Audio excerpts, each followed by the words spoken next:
اعوذ باللہ من الشیطان الرجیم بسم اللہ الرحمن الرحیم الحمدللہ الذی ہدانا لہذا وما کننا لنہتدی لولا ان ہدانا اللہ، یعنی تمام تعریفیں اللہ رب العزت کے لیے ہیں جس نے ہمیں ہدایت کی راہ دکھائی، اور اگر اللہ ہمیں ہدایت کی راہ نہ دکھاتا تو ہم کچھ بھی کر نہ پاتے۔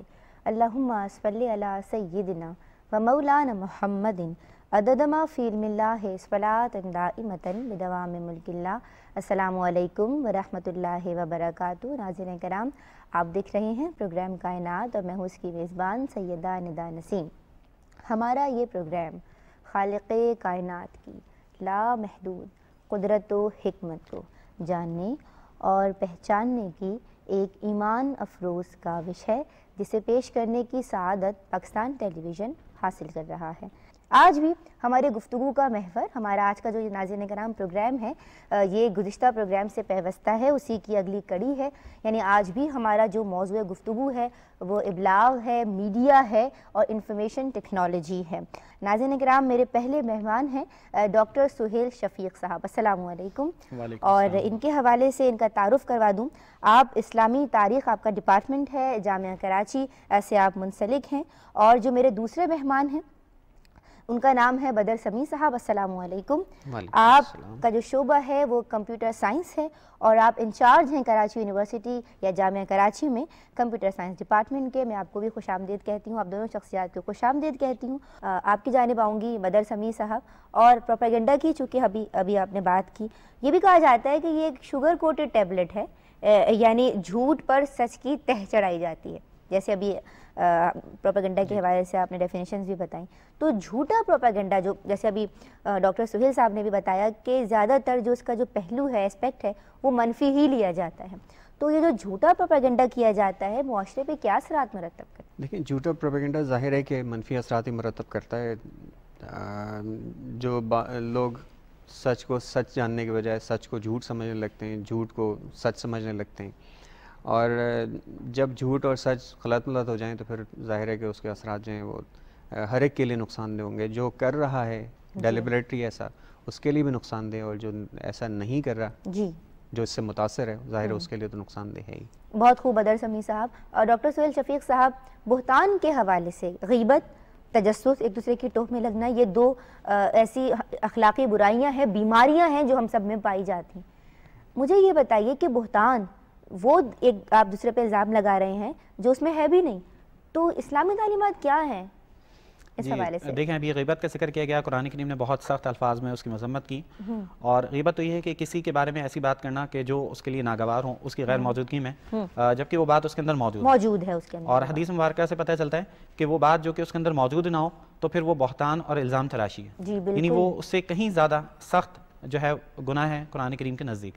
اور قرآن کریم میں دو جگہ جو ہے اس کو ذکر کیا گیا ہے بہتان کو، اور کہا گیا اسم مبین، یعنی کھلا ہوا گناہ۔ والذین یؤذون المؤمنین والمؤمنات بغیر ما اکتسبوا فقد احتملوا بہتانا و اسما مبینا، کہ وہ لوگ جو مومن مردوں اور عورتوں پر بہتان لگاتے ہیں بغیر ان کے کچھ کیے، تو وہ ایک بہت بڑے گناہ کا ارتکاب کرتے ہیں۔ تو ظاہر ہے کہ جب قرآن کریم نے لوگوں کے بارے میں تجسس کرنے سے، غیبت کرنے سے منع کر دیا گیا، تو یہ اس سے کہیں زیادہ سخت تر گناہ ہے، اور اسے چونکہ اس میں مبین کھلا ہوا گناہ کہا گیا ہے، یعنی حرام کے قریب جو ہے حرام اسے قرار دیا گیا ہے، تو اس کا مطلب یہ ہے کہ بہت قرآن کریم اس سے روکتا بھی ہے، اور ظاہر ہے کہ اس کے اثرات پھر معاشرے پہ جو مرتب ہوں گے، اس کے نتیجے میں معاشرے میں ایک انتشار ہی پیدا ہوگا۔ کوئی سزا بھی ہے لوگوں کے لیے جو دوسرے پہ بہتان تراشی کرتے ہیں، الزام تراشی کرتے ہیں؟ جی ہاں، اس سزا کا بھی ذکر کیا گیا ہے۔ اگر ایسا الزام ہو کہ جس میں سچ کا کوئی شائبہ نہ ہو تو ان کے لیے قذف کی سزا جو ہے، یعنی کوڑے لگانے کی سزا جو ہے ان کے لیے بیان کی گئی ہے۔ بدر سمیع صاحب، انفارمیشن ٹیکنالوجی کے حوالے سے آج ہم کلام کر رہے ہیں، ہماری اقدار پہ کیا مثبت اور منفی اثرات مرتب کرتی ہے؟ دیکھیں، انفارمیشن ٹیکنالوجی نا بذات خود تو کوئی بری چیز نہیں ہے، اس کا استعمال اس کو اچھا برا بنا دیتا ہے۔ بہت خوب۔ اس کی مثال بالکل ایسی ہے جیسے آگ جب تک ہمارے قابو میں، وہ ہمارے لیے فائدہ مند ہے، اور اگر آگ ہمارے قابو میں نہ ہو تو ظاہر ہے وہ ہمارے لیے نقصان دہ ہے، یعنی اس سے ایون اگر اس سے ہاتھ تابنا چاہیں تو وہ بھی ہمارے نقصان کا باعث ہو سکتا ہے، اس سے کھانا پکانا یا اوزار بنانا تو دور کی بات ہے۔ تو انفارمیشن ٹیکنالوجی بذات خود بری نہیں ہے، اصل میں اس کا استعمال جو ہے وہ اس کو اچھا یا برا بنا دیتا ہے۔ انٹرنیٹ نے جہاں معلومات تک رسائی فراہم کرنے میں آسانی پیدا کی ہے، وہاں ایک ہمارے لیے ایک چیلنج بھی پیدا کر دیا ہے۔ دیکھیں، انفارمیشن اصل میں پہلی سیڑھی ہے۔ جب کوئی انفارمیشن مل جاتی ہے تو اس کے بعد آپ اس کو پریکٹس کرتے ہیں، اس کو استعمال کرتے ہیں، پھر وہ نالج میں کنورٹ ہوتی ہے، اس نالج کو پھر آپ ایکسپرٹیز میں کنورٹ کرتے ہیں، پھر وہ وزڈم میں کنورٹ ہوتی ہے۔ تو یہ جو 4 لیولز ہیں، ان 4 لیولز میں سے ابھی ہم صرف پہلے لیول پہ کھڑے ہو کے اور اس کے بارے میں بھرپور طریقے سے اس کو انجوائے کرنے کی کوشش کرتے ہیں، اور ہم یہ سمجھتے ہیں کہ ہم نے اپنا کام کر دیا، جبکہ وہ اصل میں وہ انفارمیشن ہمارے لیے، ہمیں یہ دیکھنا چاہیے کہ ہمیں کس انفارمیشن کی ضرورت ہے، جس انفارمیشن کی ضرورت ہے اور جس پرپس کے لیے، صرف وہ انفارمیشن لیں اور اس کے بعد اس کو اپنی نسل کو کیسے بچایا جائے، آنے والی نسلوں کو کیسے بچایا جائے منفی اثرات سے انفارمیشن ٹیکنالوجی کے؟ انفارمیشن ٹیکنالوجی کے منفی اثرات سے بچانے کے لیے جو ہے نا چند چیزیں جو ہمیں کرنی چاہیے۔ ایک تو یہ کہ جتنی زیادہ ڈیوائسز یہ پرسنلائز ہوتی جا رہی ہیں نا، اتنا زیادہ خرابی کا اس میں عنصر بڑھتا چلا جا رہا ہے۔ تو پہلی بات تو یہ ہے کہ کوشش یہ کرنی چاہیے کہ پرسنلائز ڈیوائسز کم سے کم استعمال کی جائیں، کم سے کم فنکشنالٹی کی استعمال کی، جو ہماری ضرورت کے حساب سے ہوں وہ کریں۔ میرا مطلب مقصد یہ نہیں کہ 3G ٹیکنالوجی فار ایگزامپل نہ استعمال کریں، اچھے موبائل فونز نہ استعمال کریں، اسمارٹ فون نہ استعمال کریں، جس کی ضرورت ہے وہ ضرور کریں، جس کی ضرورت 3G ٹیکنالوجی ہے وہ ضرور اس کو استعمال کریں، لیکن ان نیسیسری ہم صرف اسٹیٹس سمبل کے طور پہ اس ٹیکنالوجی کو، اس فون کو استعمال کر رہے ہیں، تو یہ فائدہ مند بات نہیں ہوگی۔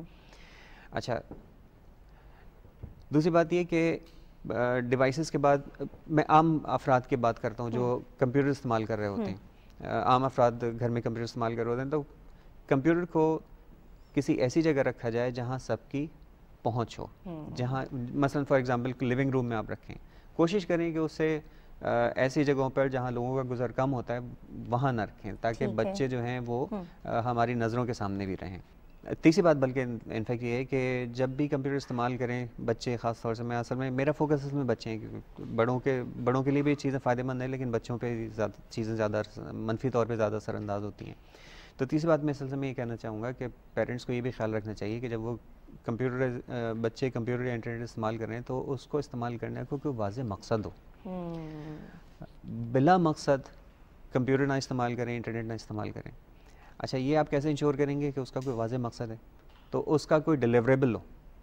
ڈیلیوریبل سے مطلب یہ ہے کہ اس کا کوئی نتیجہ حاصل ہو، اس کو ہوم ورک کوئی کرنا ہو، یا آپ نے اس کو کہا ہو کہ اس کے بارے میں معلومات حاصل کر کے دو، تو مطلب اس کا کوئی نہ کوئی مقصد ہونا چاہیے۔ ٹھیک ہے، تو یہ 3 باتیں ہو گئیں۔ بچوں کو مزید اثرات سے روکنے کے لیے جو پیرنٹل کنٹرول سافٹ ویئرس کہلاتے ہیں، پیرنٹل کنٹرول سافٹ ویئرس بھی ہوتے ہیں، ڈیوائسز میں بھی اب پیرنٹل کنٹرولز جو ہیں وہ آنے لگے، ان کا استعمال پراپر کیا جانا چاہیے۔ بہت ساری ٹیکنالوجیز ایسی ہیں، ہم جو کمپیوٹر استعمال کرتے ہیں ان کے آپریٹنگ سسٹمز میں بھی یہ اس بات کی کسی حد تک پروٹیکشن موجود ہے۔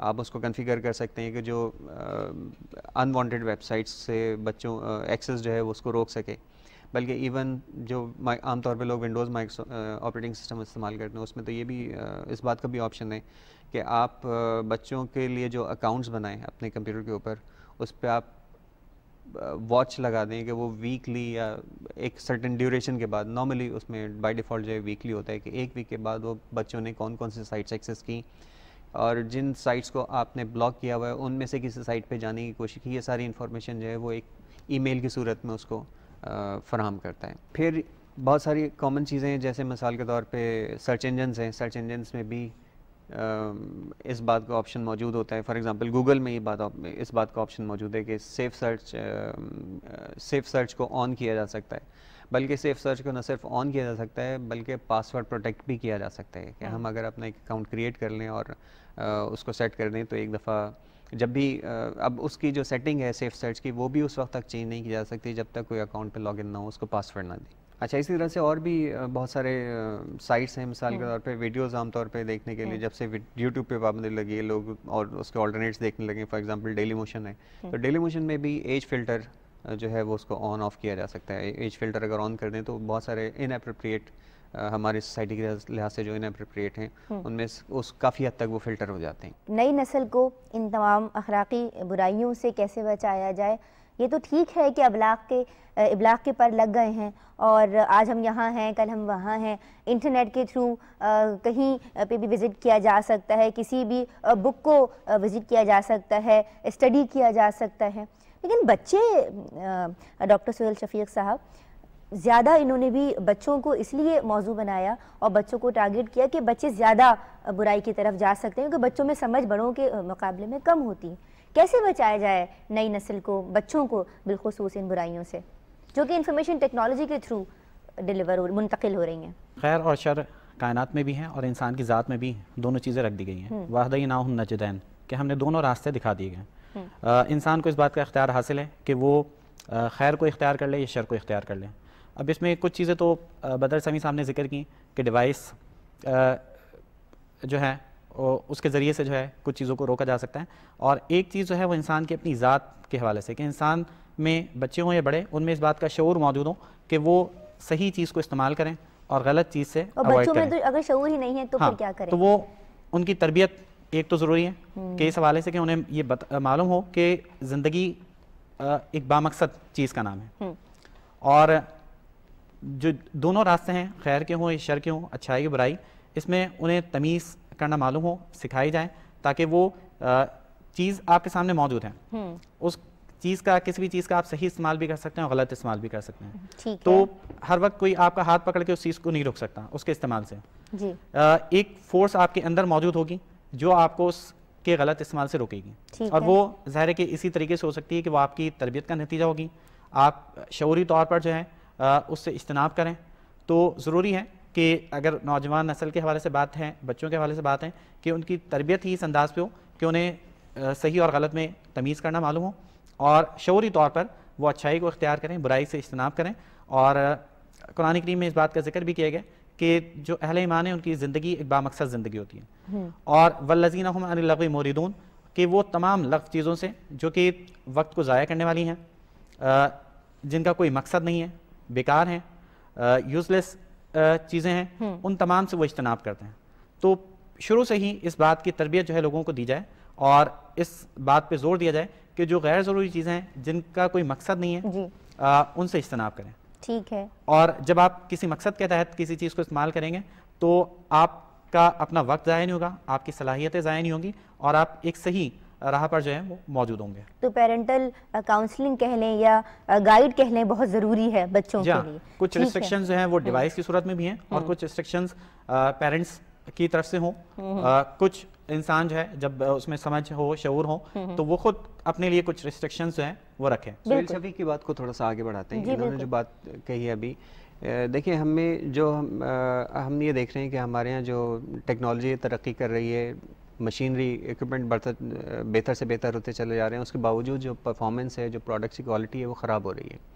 اس کی ریزن کیا ہے؟ اس کی ریزن اگر ہم تلاش کرنے کی کوشش کریں نا تو یہ ایکسرسائز میں نے خود بھی کی تھی ایک دفعہ، تو میں نے لسٹ ڈاؤن کرنے کی کوشش کی تھی کہ کیا کیا اس کے ریزنز ہو سکتے ہیں. اچھا پھر تھوڑے عرصے ان پہ غور کرنے کے بعد مجھے اندازہ ہوا کہ جو میں نے اس کے ریزنز لکھے ہیں وہ اصل میں ریزنز نہیں ہیں، وہ اصل میں وہ خود پرابلمز ہیں. اچھا. تو الٹیمیٹلی کرتے جب میں ایک سنگل پوائنٹ پہ پہنچا ہوں، جو میں سمجھتا ہوں آج کی ہمارے معاشرے کی جو شاید سب سے بڑی ریزن ہے، جو خرابیوں کی جو جڑ ہے، میں اس نظریے پہنچا ہوں کہ شاید اس کی ریزن ہماری یہ ہے کہ ہمارے مائنڈ ڈسٹریکٹڈ ہیں. ہم بہت ساری ایسے کام کر رہے ہوتے ہیں جو اگر ہم نہ بھی کریں تو کوئی فرق نہیں پڑتا. ہم لا یعنی چیزوں میں جو ہے نا وہ پڑے ہوئے. تو اور اس کی ریزن کیا ہے کہ ہم نے اپنے مقصد کا تعین نہیں کیا ہوا. تو مقصد کا اگر تعین ہو جائے، ہماری زندگی کے مقصد کا تعین ہو جائے، تو یہ سب سے پہلی بات یہ ہے کہ ان ساری چیزوں سے بچنے کے لیے ہمیں ایک موٹیویشن فیکٹر چاہیے ہوتا ہے. وہ موٹیویشن فیکٹر ہمیں کہاں سے ملے گا؟ موٹیویشن فیکٹر ہمیں ملے گا یہاں سے جب ہم نے اپنی زندگی کا کوئی مقصد طے کیا ہوا ہوگا. اور زندگی کا مقصد جو ہے نا، ہر شخص نے مرنا تو ہے. تو اگر ہم یہ سوچیں کہ جس وقت ہم مر رہے ہوں گے اس وقت ہم اپنے آپ کو کیا دیکھنا چاہتے ہیں، تو یہ ہمارا ایک ہمارا یہ گول ہونا چاہیے کہ ہم یہ ڈیسائیڈ کر لیں کہ جس وقت ہم مرنے سے پہلے ہم اپنے آپ کو کہاں دیکھنا چاہتے ہیں، کیا کرنا چاہتے ہیں. یہ تو ہو گیا لائف ٹائم گول. لیکن اس کے اصل میں 3 اسٹیجز ہیں. تو یہ ایک لائف ٹائم گول ہے، اس سے پہلے جو ہوتے ہیں کچھ لانگ ٹرم گولز ہوتے ہیں. وہ لانگ ٹرم گولز ہیں، وہ لانگ ٹرم گولز وہ ہونے چاہیے جو آپ کے لائف ٹائم گولز کو اچیو کرنے کے لیے آپ کو سپورٹ پرووائڈ کرتے ہیں. پھر ان لانگ ٹرم گولز کے بعد ہوتے ہیں کچھ شارٹ ٹرم گولز، کہ وہ جو لانگ ٹرم گولز ہیں ان کو اچیو کرنے کے لیے کچھ ڈپینڈنسیز ہوتی ہیں ان کے، وہ کچھ چیزوں پہ ڈپینڈ کرتے ہیں. تو وہ جو ڈپینڈنسیز ہیں وہ بھی آپ کے گولز میں شامل ہوں جو آپ کے لانگ ٹرم گولز کو اچیو کرنے کے لیے کام آئے. اور ان شارٹ ٹرم گولز سے پہلے ایک اور ہوتے ہیں، وہ امیڈیٹ گولز ہوتے ہیں. فار ایگزامپل مجھے آج یہ کرنا ہے، مجھے اس مہینے یہ ایگزام کی پریپریشن کرنی ہے، اس طرح کی چیزیں. تو اصل میں ہم جب اپنے مقصد کا تعین کر لیتے ہیں تو اس کے بعد جو بہت سارے ایسے کام ہیں جو ہم تفریح سمجھ کے کر رہے ہوتے ہیں، پھر وہ اصل میں تفریح نہیں رہتے. وہ جو ہماری تفریح کا معیار ہے وہ بدل جاتا ہے. پھر ہمارے پاس بہت سارے ایسے کام کرنے کے ہوتے ہیں جو اصل میں کام ہوتے ہیں لیکن ان کو ہم انجوائے کر رہے ہوتے ہیں کیونکہ وہ ہمارے ایک لائف ٹائم اچیومنٹ کو سپورٹ کر رہے ہوتے ہیں. ٹھیک ہے، مجھے یہ بتائیے کہ آج کا یہ دور جو انفارمیشن ٹیکنالوجی کا دور ہے، آرٹیفیشل انٹیلیجنس اس میں کیا اہمیت رکھتی ہے، اور یہ آرٹیفیشل انٹیلیجنس ہے کیا، اور یہ بھی بتائیے کہ آئی ٹی کا کیا مستقبل ہے؟ کمپیوٹرز جب سے ایجاد ہوئے نا تو انسان اس کے لیے ہمیشہ ایک آئیڈیل ڈیسٹینیشن رہا ہے. بے شک. کوشش یہ کی جاتی ہے کہ کمپیوٹرز وہ کام کر سکیں جو انسان کر سکتے ہیں. جی. اور کمپیوٹرز وہ کام کیسے کریں گے، اس کمپیوٹر سائنس کے اس نالج ایریا کا نام جو ہے نا وہ آرٹیفیشل انٹیلیجنس ہے. ٹھیک ہے. اس میں بہت ساری ایسی باتیں بھی شامل ہیں، بہت سارے ایسے کام شامل ہیں جو ہمارے لیے کرنے بہت ہی معمولی حیثیت رکھتے ہیں.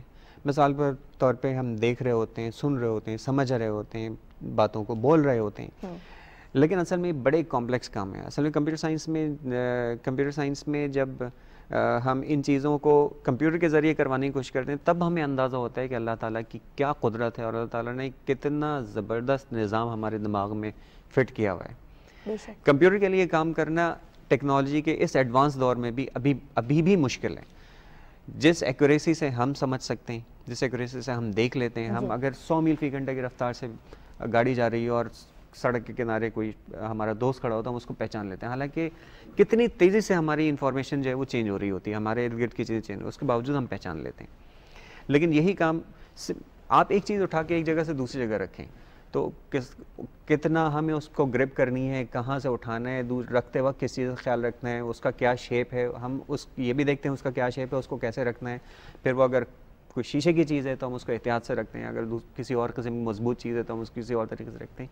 تو بہت سارے کام جو ہے نا وہ ہم اتنی آسانی سے کر رہے ہوتے ہیں کہ ہمیں یہ لگتا بھی نہیں کہ ہم کچھ کام کر رہے ہیں. لیکن جب یہ کام کمپیوٹر کے ذریعے کروانے کی کوشش کرتے ہیں تب اندازہ ہوتا ہے کہ اصل میں انتہائی مشکل کام ہے جو اللہ تعالیٰ نے انتہائی سوفسٹیکیٹڈ الگورتھمس کے ذریعے ہمارے ذہن میں ڈال دی ہے. ڈاکٹر سہیل شفیق صاحب، آپ سے آخری سوال یہ کرنا چاہوں گی کہ بہت ہی پیاری بات بدر سمیع صاحب نے کی، زندگی کا مقصد متعین کرنا ہے. کیا ہے زندگی کا مقصد؟ اچھا، جس چیز کی طرف آرٹیفیشل انٹیلیجنس کے حوالے سے بدر سمیع صاحب نے ذکر کیا اور خود انسان کی ذات کا جو ذکر کیا، تو اس حوالے سے بھی قرآن کریم کی ایک آیت ہے اور بڑی واضح ہے جس میں یہ کہا گیا سنوریہم آیاتنا فی الآفاق وفی انفسہم، کہ لوگوں کے لیے نشانیاں جو ہیں وہ ہیں اس آفاق میں بھی، زمین و آسمان میں بھی، اور خود اپنی ذات میں بھی، کہ اللہ تعالیٰ نے کس خوبی کے ساتھ انسان کو تخلیق کیا ہے.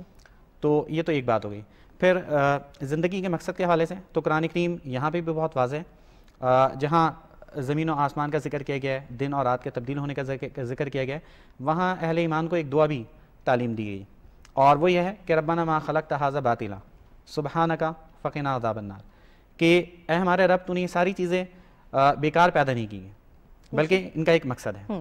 اور قرآن کریم نے مخاطب کر کے بھی کہا کہ افا حسبتم انما خلقناکم، کہ کیا تم یہ سمجھتے ہو کہ ہم نے تمہیں تخلیق کیا ہے ابسا، بیکار، بے وجہ. تو یہ آیت بھی واضح کر رہی ہے کہ انسان کی زندگی کا ایک واضح مقصد ہے. اور ایک اور جگہ دیکھیں تو وہاں اس مقصد کو بھی ڈیفائن کیا گیا ہے کہ لیبلوکم ایکم احسن عملا، کہ یہ جانچا جائے، یہ دیکھا جائے یا آزمائش کی جائے کہ کون تم میں سے بہتر عمل کرتا ہے. تو جو اصل چیز ہے، جیسا کہ قرآن کریم کی ایک اور آیت میں یہ کہا گیا ان اکرمکم عند اللہ اتقاکم، the best among you is the best in conduct. تو یہی اصل میں زندگی کا مقصد ہے کہ کون، کس کی ذات جو ہے وہ دوسروں کے لیے زیادہ فائدہ مند ہے، زیادہ سود مند ہے اور با مقصد ہے. جیسا کہ اس سے پہلے ایک آیت کا ذکر ہو چکا ہے کہ وَأَمَّا مَا يَنْفَعُ النَّاسَ فَيَمْكُثُ فِي الْأَرْضِ، کہ زمین میں وہی چیز باقی رہتی ہے جو لوگوں کے لیے، انسانوں کے لیے فائدے کا باعث ہو. باقی تمام چیزیں فنا ہو جاتی ہیں اور ان کی کوئی حیثیت نہیں رہتی ہے. تو میرے خیال میں زندگی کا مقصد جو ہے زیادہ سے زیادہ اس کو لوگوں کے لیے باعث نفع بنانا. میں آپ دونوں شخصیات کی بہت مشکور و ممنون ہوں، ڈاکٹر سہیل شفیق صاحب آپ کی اور بدر سمیع صاحب آپ کی، کہ آپ دونوں شخصیات آج یہاں ہماری رہنمائی کے لیے موجود رہے. اور ابلاغ، انفارمیشن ٹیکنالوجی، میڈیا اس حوالے سے، بلکہ آج ہم نے انفارمیشن ٹیکنالوجی کو زیادہ موضوع بحث بنایا، تو اس حوالے سے جو بھی سوالات ہمارے اذہان میں گردش کر رہے تھے آپ نے اس کے بہت ہی مدلل اور مفصل جوابات دیے ہیں. بہت شکریہ آپ دونوں شخصیات کی آمد کا. انفارمیشن ٹیکنالوجی آج ہمارا موضوع رہا، اور انفارمیشن ٹیکنالوجی کے منفی اثرات بھی ہیں اور مثبت اثرات بھی ہیں. ضرورت اس امر کی ہے کہ ہمیں اپنی آنے والی نسلوں کو یہ جو اخلاقی برائیاں ہم ان تمام چیزوں سے حاصل کر رہے ہیں، یا ہمارے بچے جو ان چیزوں کو زیادہ پکڑ رہے ہیں، حاصل کر رہے ہیں، ان تمام اخلاقی برائیوں سے اپنی آنے والی نسلوں کو بچانا ہے. اور ڈاکٹر سہیل شفیق صاحب نے اور بدر سمیع صاحب نے بہت ہی پیاری بات کی کہ زندگی کو مقصدیت کی طرف لے کے جائیے. زندگی عبث نہیں ہے. اللہ تبارک و تعالیٰ نے جو بھی چیزیں اس دنیا میں پیدا کی ہیں ان تمام چیزوں کا کوئی نہ کوئی مقصد ہے. آپ کی اور ہماری تخلیق کا بھی ایک بہت ہی پیارا مقصد ہے. اور بس اتنی اچھی سی بات میں نے اس کو نوٹ کیا اور میں نے سوچا کہ مجھے ایکسٹرو میں اس بات کو شامل کرنا ہے. ڈاکٹر سہیل شفیق صاحب نے یہ بات کہی تھی کہ ہم میں بہترین وہ ہے کہ جو دوسروں کے لیے نفع بخش ہے یا فائدہ مند ہے. تو ان تمام اخلاقی برائیوں سے آپ کو، اپنے آپ کو، اپنی آنے والی نسلوں کو، اور آپ کے اطراف میں جتنے لوگ حاضر و موجود ہیں ان سب کو بچانا ہے. اور پیرنٹس کی بڑی بھاری ذمہ داری ہے کہ اپنے بچوں پہ گہری نگاہ رکھنی ہے. اچھا کھلائیے، اچھا پہنائیے، ان کو تمام پرسنلائزڈ ڈیوائسز بھی پرووائڈ کیجئے، لیکن کوشش کیجئے کہ ان پہ آپ نے گہری نظر رکھنی ہے، اور وہ جو شیر والی نگاہ ہوتی ہے وہ ان سب بچوں پہ رکھنی ہے، تاکہ آپ کے بچے، کیونکہ آپ ہی تربیت دے رہے ہیں اور آگے جا کے انہوں نے ایک نیا معاشرہ بنانا ہے. اجازت دیجئے، فی امان اللہ.